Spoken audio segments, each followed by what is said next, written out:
Guys, ngayon, ayusin ko yung box.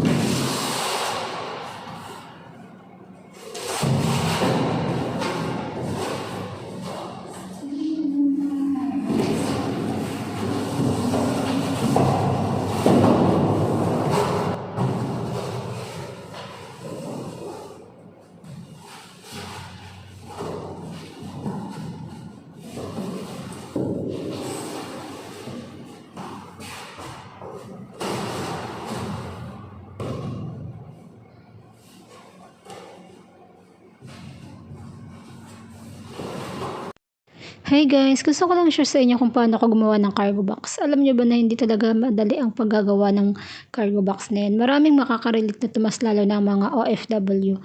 Kasi guys, kailangan niyo munang pag-isipan kung paano mo siya sasalansan, ganun. Kung paano mo ipagkakasya lahat ng pinamili mo, ganun. Kailangan kasi magiging matibay yung box kasi yan ang magiging daan para makarating yan ng Pilipinas ng buong buo at walang tapon at walang sayang. So yun na nga guys. Alam niyo ba, habang ginagawa ko yun, iisipan ko talaga kung paano ko siya ilalagyan ng tape. Yan kasi nga kailangan pang lagyan ng sako, ganito, ganyan. Pero kahit mahirap, kahit masakit sa katawan, kasi pag mamimili ka pa, nakakawalan ng pagod guys, mas lalo na pag nakarating na ng Pilipinas at makikita mo na yung mga pinamili mo, ang mga pinagpaguran mo na makakarating sa kanila at makikita mo yung mga ngiti sa kanilang mga labi. Ang sarap sa pakiramdam kapag nakikita mo yung pamilya mo na masaya. At alam ko yung mga FW na yan, kung saan-saan pa yan pumupunta sa mga sale para lang makabili ng mga ipapadala sa Pilipinas, ganon, kung saan-saan makakapunta para lang makatipid, ganito, ganyan. Alam kong maraming makakarelate yan guys. Kasi ako, ang ginawa ko, bawat sale talaga, pumupunta ako doon, tinitingnan ko online, sabi ko lang, ang mura nito, okay, sige. After ng work ko, bibili ako, punta ako dito. Hi guys, almost done.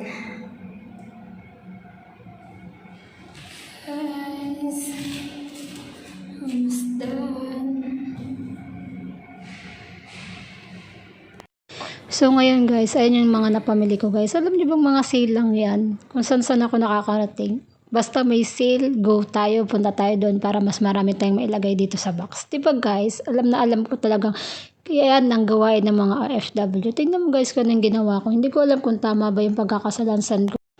Kasi guys, kapag once na hindi tama yung pagkakasalansan mo dyan, may tendency na gagalaw-galaw yan, tapos hanggat sa may matatapon, ganito, ganyan. Sayang naman kung sakali. So, ayun na nga guys, na dahil natapos ko na siya, naisipan ko na kung paano ko ilalagay. Yun na yung finished product guys, kung paano ko nalagay. O diba guys, sobrang dami. At yun guys, hanggang dito na lang tong video na to. Bye!